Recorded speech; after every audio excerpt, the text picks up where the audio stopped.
Aqui, ó.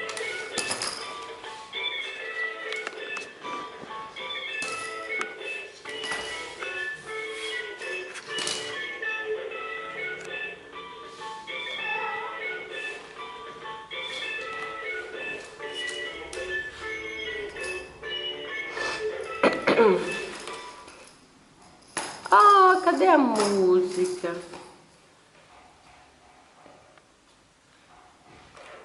Heitorzinho tem 8 meses, né, amor? Ai, que legal. Pega o macaquinho mico.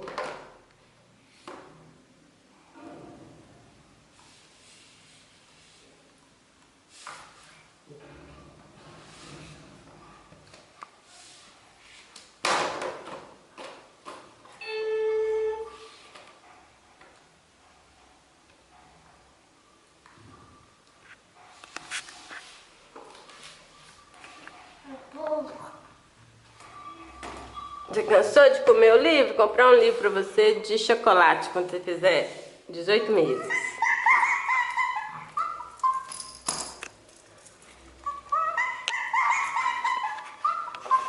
Ah, ao invés dos livros, ele prefere comer a vasilha dos livros. Ou melhor, acho que nem existe isso, né? Você tá comendo a vasilha, neném? Tá gostoso? Tá gostoso, Heitor, comer essa vasilha? Tá? Eu acho que tá. Oh, delícia, eu vou comer essa também, mamãe.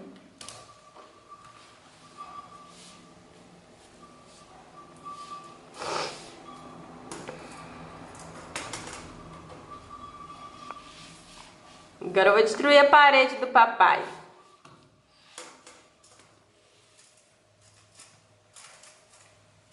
Aqui, amor. Ah. Aqui, ó.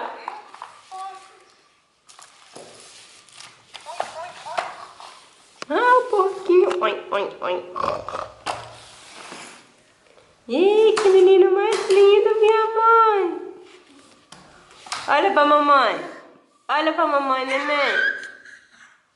A almofadinha que o tio deu.